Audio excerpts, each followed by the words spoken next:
할렐루야. 하나님께 영광 돌립니다. 자, 오늘은 9장 14절로 갑니다. 기도합니다. 하나님 영광과 감사와 존귀가 하나님께 있습니다. 로마서 9장의 말씀들을 열어주시고 이 말씀을 통해서 하나님 영광 받으시고 우리 모두에겐 큰 은혜와 깨달음의 시간이 되기를 원합니다. 하나님이 우리의 주인 되심과 그 주권적 역사에 대해서 믿음으로 바라보게 하시고 인내하며 하나님의 때를 사모하는 택한 백성들 되게 하옵소서. 종을 낮추시고 오직 말씀의 통로가 되기를 원합니다. 오늘도 말씀하실 하나님을 찬양합니다. 예수님의 이름으로 사모하며 기도합니다. 아멘.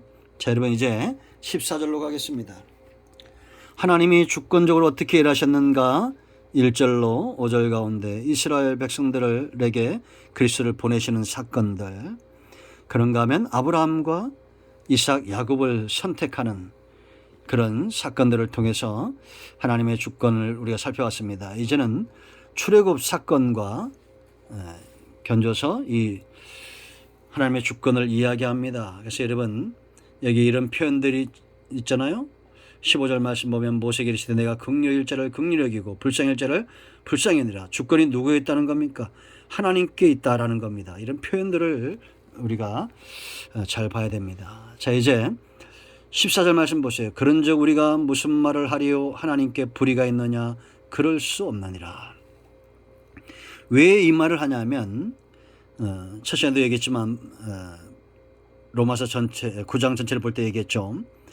하나님이 이렇게 주권적 역사로 하는 것은 불의한 거 아니냐? 왜 에서는 미워하고 야곱은 사랑하고 이런 하나님 불의해서 그러냐? 이런 반론이 나올 수 있다는 겁니다. 그러나 우리가 알 것은 하나님은 전능하시고 전자하신 분이고 하나님이 행하신 그 모든 일은 시작과 그 결과가 분명합니다. 누가 옳으냐의 문제지 불의의 문제가 아닙니다. 이거는 하나님이 옳으시기 때문에 불의하지 않은 겁니다. 하나님이 야곱을 선택하신 거 옳으셨고 아브라함을 선택한 거 옳으셨고 그 결과를 우리가 알 수 있죠. 예수님을 보내신 것 역시 옳으신 사건입니다. 저와 여러분이 구원을 받고 반드시 천국 가는 것 하나님이 불의한 게 아니라 하나님이 옳으신 거예요. 아멘. 그래서 우리 삶 가운데 더디 응답하는 것, 기도 응답이 더딘 것도 하나님이 옳으신 거지 불의한 게 아니다. 이렇게 보셔야 됩니다. 하나님이 이 시대에 많은 죄인들을 용납하고 있습니다. 우리 같으면 저런 이단들 한 방에 확 때려잡으면 얼마나 좋겠어요.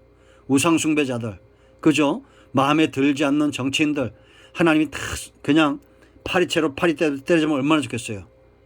그러나 하나님은 오래 참으십니다. 왜? 옳으시기 때문에요. 하나님이 절대적으로 승리하기 때문입니다. 하나님은 사단에게 지지 않습니다. 사단과 싸우시는 분이 아니에요. 사람이나 환경이나 역사 가운데 하나님은 절대 다투지 않습니다.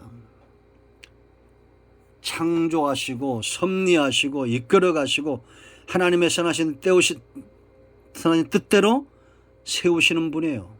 왜? 옳으시기 때문입니다. 불의하신 분이 아닙니다. 오늘 저와 여러분이 때로 불의하고 때로 우리는 연약하고 때로 넘어지고 온전치 못해도 하나님이 옳으시기 때문에 우리가 사는 것과 똑같은 이유입니다. 아멘. 그러므로 우리는 이런 태도를 가져야 됩니다. 바울처럼. 그럴 수 없다는, 하나님이 불의하시냐? 그럴 수 없다는 분명한 답을 세상으로 하여금 줘야 됩니다. 지금 교회를 향해서 답을 요구하고 있잖아요. 세상 사람들이 교회를 욕하고 하나님이 살아계신 것을 의심하고 그럽니다. 그럴 때 우리는 하나님이 어떤 분이란가에 대해서 분명히 말해야 됩니다. 이런 상황에서 우리의 생명이 내가 원한 대로 모든 것을 이루지 못하고 내 생명이 이 땅에서 끝난다 할지라도 하나님은 불의하지 않습니다. 하나님은 옳으신 분입니다. 자, 15절 말씀 보세요. 모세에게 이르시되 내가 긍휼히 여길 자를 긍휼히 여기고 불쌍히 여길 자를 불쌍히 여기리라 하셨으니, 이 말씀이 언제 하셨냐면 33장입니다. 33장에서 17절에 여호와께서 모세에게 이르시되 네가 말하는 이 일도 내가 하리니 너는 내 목전에 은총을 입었고 내가 이름으로 너를 알미니라 라고 말했고, 자 19절 여호와께서 이르시되 내가 내 모든 선한 것을 네 앞으로 지나가게 하고 여호와 이름을 네 앞에 선포하리라. 나는 은혜 베풀 자에게 은혜를 베풀고 긍휼히 여길 자에게 긍휼을 베푸느니라. 아멘. 하나님께서 모세에게 영광을 보여줘. 그 모세가 등을 봤다고 그랬습니다. 영광을 보여주신 거예요. 하나님의 나타남과 그 능력을 보여주신 겁니다. 그러면서 하나님이 모세에게 말한 겁니다. 이 사건이 언제입니까? 그들이 이스라엘 백성들이 애굽에서 나오고 시내산에 이르러 시내산까지 이르죠. 그동안에 하나님이 수많은 기적과 표적으로 그들을 이끌고 일용할 양식을 주시고 만나를 체험하고 마라의 쓴물을 바꾸시고 메추라기를 내려주시고, 그런데도 모세가 산에 더디 내려오니까 우상 숭배에 빠집니다. 그럴 때 모세의 중보 기도로 그들이 멸망당할 것을 사함을 받죠. 그때 하나님이 모세에게 은혜를 베풉니다. 모세에게는 은혜를 베풀고 영광을 보이시고 진노할 자에겐 진노하신 거예요. 그 영광을 보는 거죠. 지금 그 말씀하신 거예요. 하나님의 주권이라는 겁니다. 사랑하고 불쌍히 여기고 긍휼을 베풀고 하나님의 주권이라는 거예요. 자, 16절 그런즉 원하는 자로 말미암음도 아니요 다른 박질하는 자로 말미암음도 아니요 오직 긍휼히 여기시는 하나님으로 말미암음이라. 이 말씀이 축복입니다. 여러분, 사람들이 무엇인가 원하기 위해서 얼마나 다른박질합니까? 구원에 이르고 천국을 가기 위해서 얼마나 다른박질합니까? 고행이란 말이 나오죠. 고행, 수행 이런 말들. 불교에 다니신 분들이 훨씬 더 기독교인보다 열정이 있는 것 같죠. 막 3,000배, 10,000배 저는 못할 거예요. 3년씩 그 삼보 1배 하는 이런 사람들. 아, 대단합니다. 제 과거에 본 적이 있어요. 저는 석가모니의 가르침에 교훈이 있다고 보는 사람입니다. 그들을 폄하하고 싶은 마음이 없어요. 그러나 석가모니는 신이 아닙니다. 극락에 대해서 말한 적이 없어요. 석가모니 사후 800년 지나서 극락이란 말이 나온 겁니다. 그러나 하나님은 분명히 천국에 대해서 성경은 말하고 있습니다.